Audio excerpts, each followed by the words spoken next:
So we are picking up chapter 8 after the second exam. We're going to continue down plants. We've talked about some of the basics. Now we're going to talk specifically about plant groups.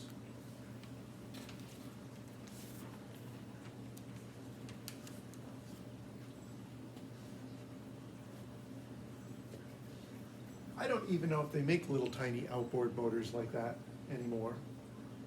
I see them on nature shows where people are, in third world countries moving around in small boats.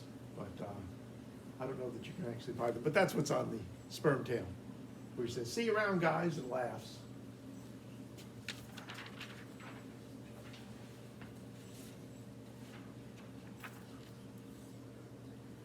We've dealt with this. We've talked about the algae.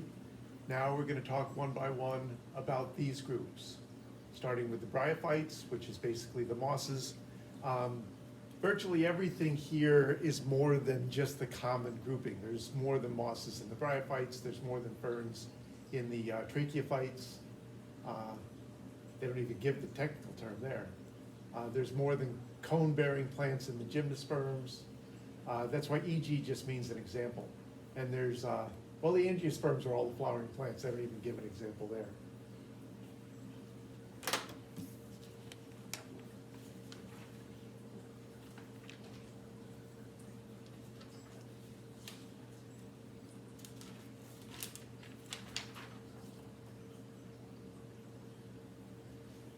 So some terminology.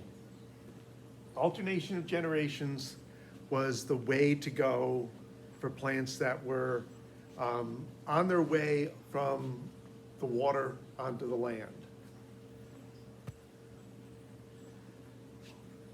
Now this more than likely is from freshwater systems, but for plants it could have been from saltwater systems as well.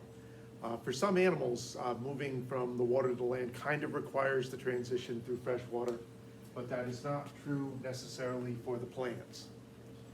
But what is true is that plants have been dependent on water as a way for sperm to get to egg cells.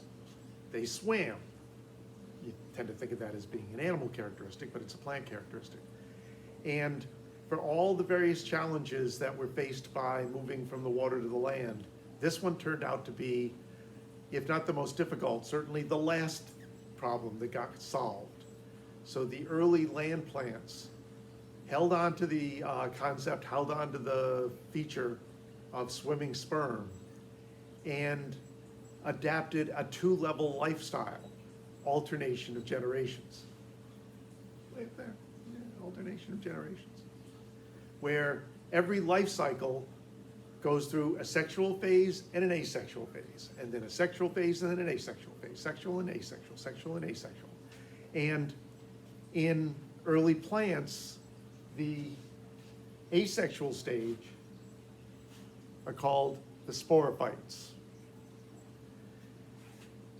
They produce spores, which are genetically identical to the plant, so it's an asexual reproduction, but are encasing so they can be spread through the air, settle someplace, and grow there. But remember, there's a downside to pure asexual reproduction, which is the lack of diversity, the lack of variation, the lack of evolutionary, all I can think of is chutzpah, that doesn't really work as a word. Evolutionary potential. Sexual reproduction, much more evolutionary potential because you're producing a lot of variation, a lot of things to select for and against in the whole population.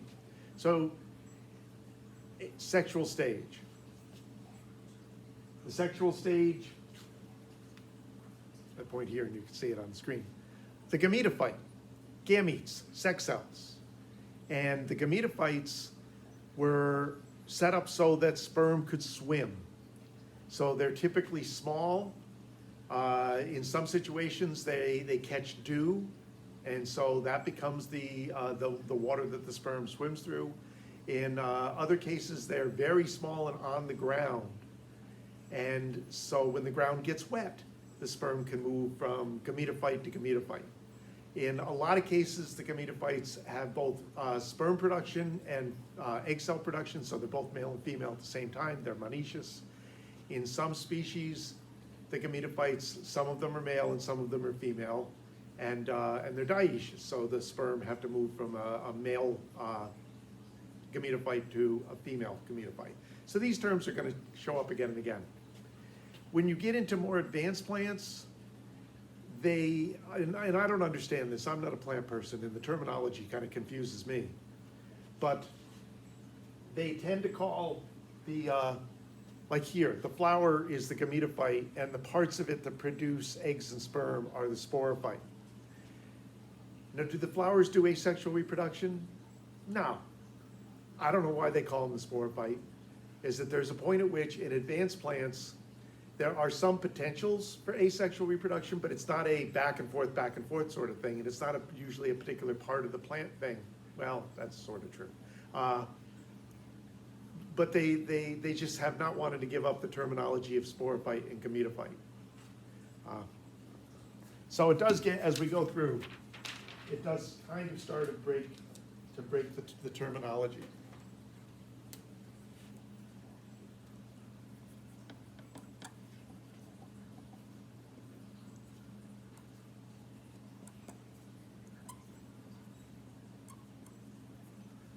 So the bryophytes, such as moss,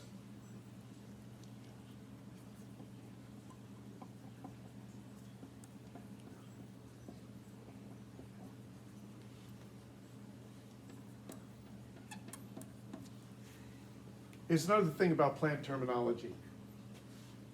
We talked about vascular systems, how tubes, xylem and phloem, are a markup and efficiency for getting things up and down a plant. If there are no tubes in a structure, it's not a stem. If it looks like a stem, if it doesn't have tubes in it, it's not technically a stem. If it looks like a leaf, but it doesn't have tubes in it, technically not a leaf. So when you look very closely at mosses, and some of you may have done that during the classification lab under the dissecting scope, it looks like a little bitty plant. It looks like it's got little leaves, looks like it's got little stems. But there are no xylem and phloem tubes inside those, so they're not technically stems or leaves. And we're going to see that as we go on, where gradually we're going to work our way to true stems and leaves and roots. And these guys don't really even have anything similar to roots. The leaves is very common in mosses for the leaves to be a single cell layer.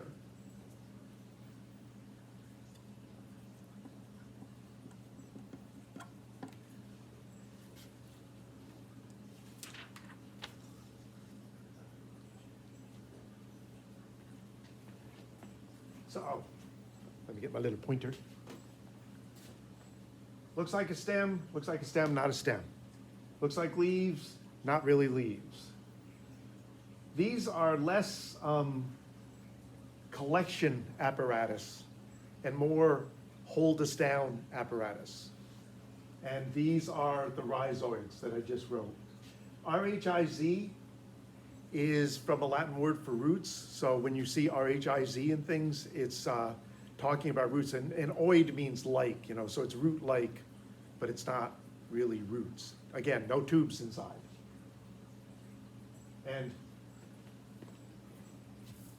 well, let me move this to the side.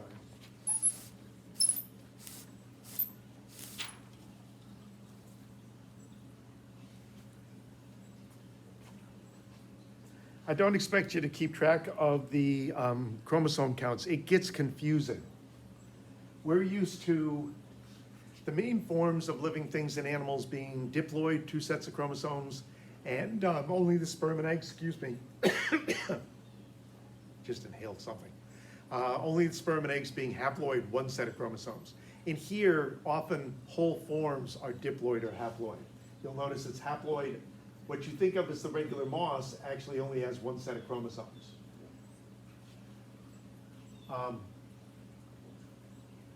These little guys, which grow out of these guys, have 2 sets of chromosomes. So these guys reproduce by making cell copies, mitosis.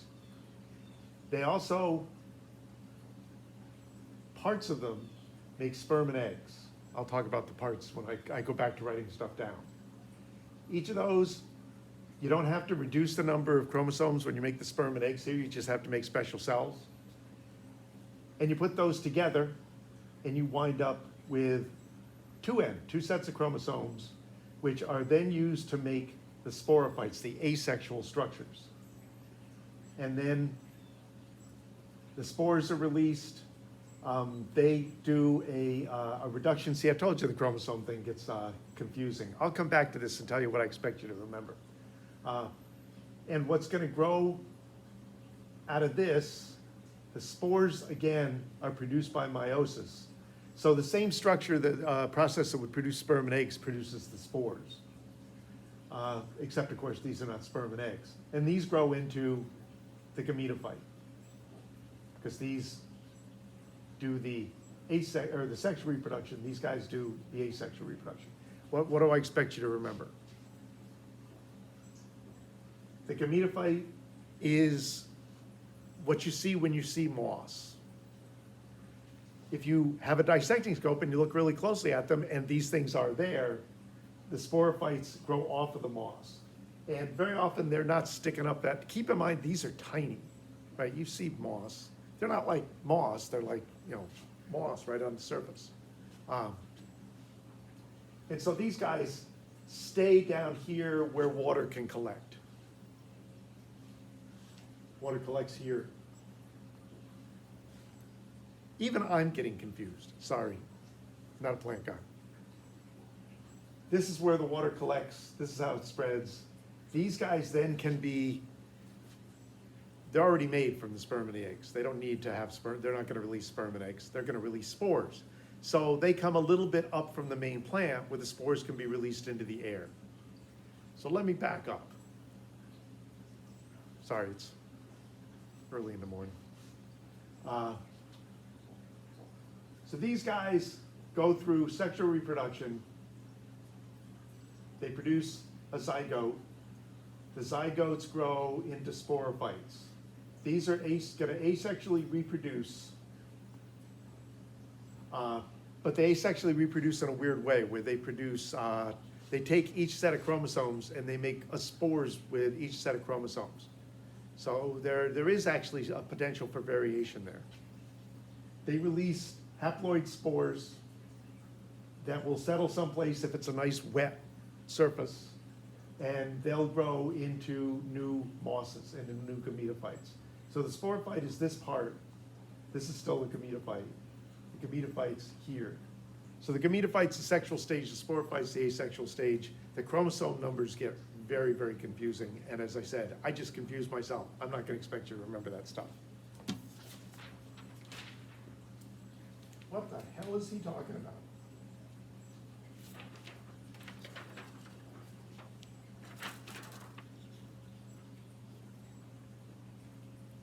This is a little clearer. And we are going to throw a couple of terms at you. Here's the mosses, the gametophytes. Embedded up in the top tuft here are either the antheridium, which is the male part because it makes sperm, or the archegonium, which is the female part, which makes egg cells. These also show up with the same terminology in ferns, which is why I'm going to expect you to remember which is which. And the sperm and the egg, if there's enough water accumulating, you can imagine this catches water really easily. And very often, there'll be both of them in there. And so the sperm can migrate to the egg cells. They produce a little zygote. They produce a little sporophyte. The sporophyte grows off the top. It goes through meiosis, which produces, the casing drops off and the spores get released. And then the spores can travel through the air. This is how these guys spread across the land, right? That's a big deal when you're a plant. You gotta be able to spread. The spores settle, form more gametophytes. Round and round and round it goes.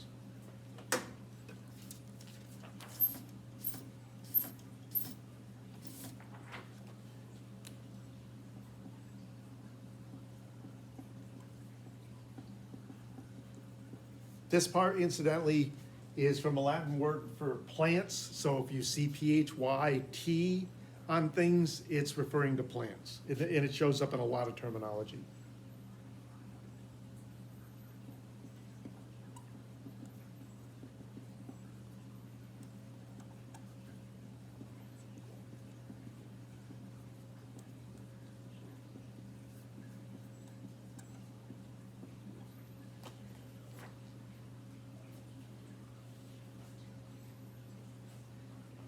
In flowering plants, the little part of a flower that produces the pollen, which is the sperm casing, is an anther. So this term is going to show up again in parts of the flower later on. This, not so much. The closest I can come to connecting it to anything is gone for gonads, comes from a similar root in the Latin.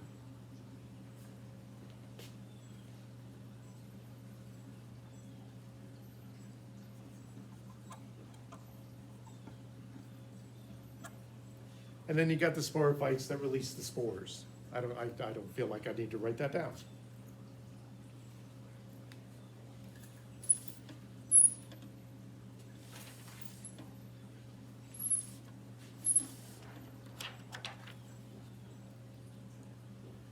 Next group are the tracheophytes. I will write that down eventually, but I figured I may as well throw this up here, walk you through it, and then I'll write it down. Ferns. Ferns and relatives. When these were the major, this was like it for plant evolution, long, long, long ago. The ferns became much more diverse. They actually developed things that are called tree ferns, so they were capable of growing quite large. You know, nothing quite as large as our major trees, but you know, way bigger than what you think of as a fern. And there was a time where it was the only game in town, the mosses and the ferns, and the other things had not evolved yet. And this is trying to think the guys you get out of a dinosaur packet with the sails on their backs that aren't really dinosaurs. Believe that their plant choices, actually those were carnivores, but there were things eating the plants too. I think the plant choices at that period of time were ferns. And since they were the only game in town, they filled as many niches as they could fit in. It turns out that when later plants evolved, they were more efficient and pushed a lot of the ferns out of the niches, and that's why you don't see a lot of these ferns anymore. You see them in the fossil record, but you don't see them living. So we tend to think of a fern as this big feathery leaf. They come in a lot of other varieties, but that's a typical fern.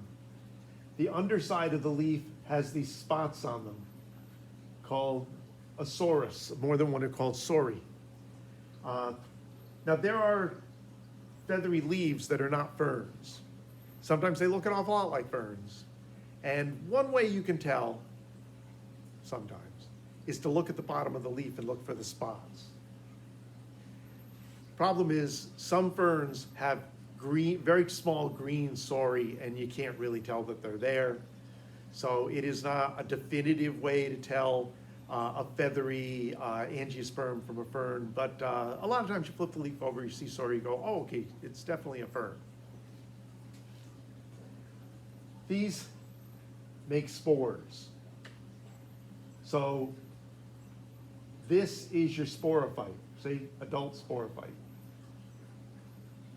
Adult in this case is something that you apply to a mature reproducer. Spores are released into the air. They settle someplace nice and moist. Ferns, not too crazy about dry conditions. So they're not going to be able to grow everywhere that they land, even if there's nutrients there. They need a certain, fairly high threshold of water. And they grow these little bitty things.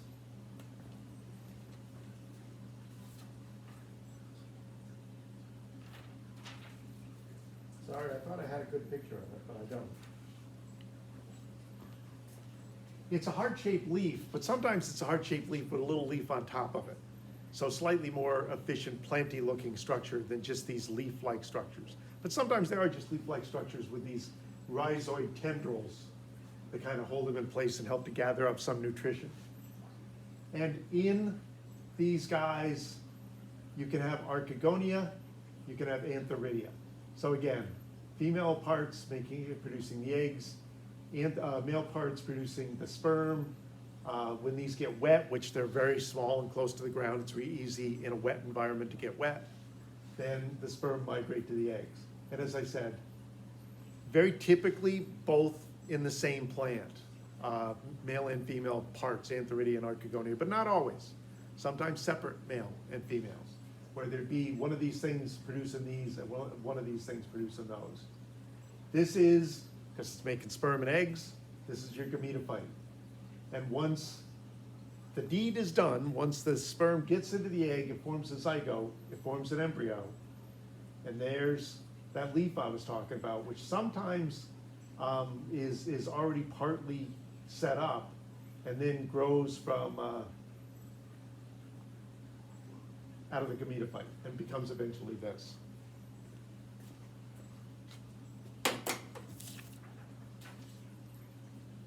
So we have the tracheophytes.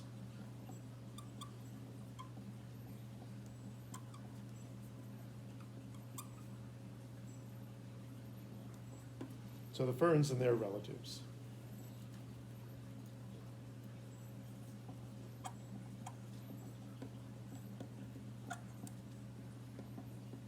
Sporophytes are tiny, not so tiny that they're microscopic, but tiny that you need to be on your hands and knees and scratching in the dirt to even discover them. I've never actually, gotten down close enough to the dirt to ever actually see these things in nature. I haven't really gone looking for them, but you would have to go looking for them to see them. Oh, I'm sorry. God damn it. It really is early in the morning.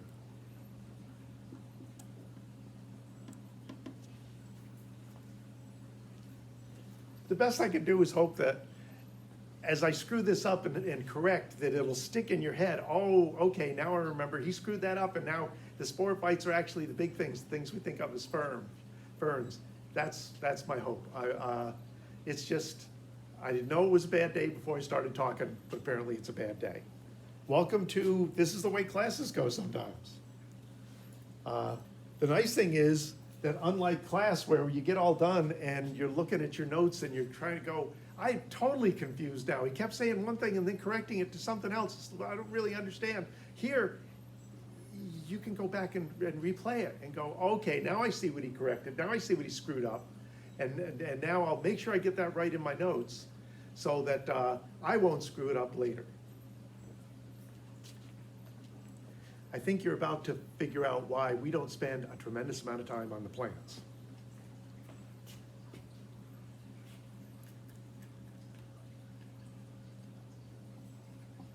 The gametophytes are tiny.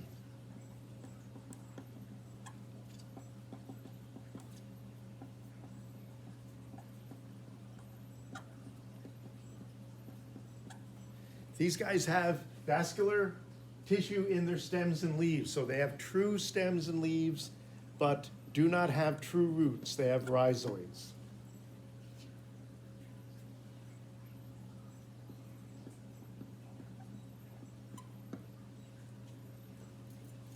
The bigger ones who have more of a support system from these things, they call them rhizomes. Again, the RHIZ is kind of a giveaway.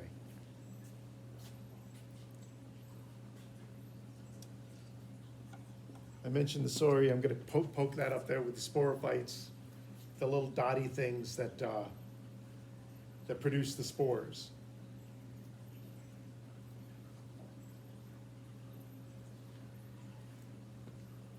There are some tracheophytes where the gametophytes actually get integrated into the overall plant, which is a feature of the more evolved groups. But you can actually see more modern tracheophytes already going in that direction, where they wind up with basically one plant that has a gametophyte, sporophyte, kind of integrated into various parts of the plant, sometimes into the same part of the plant. Okay, let's see. See if I got another picture to put up. I do not. Okay, so we will stop there and pick up the other plants in the next one.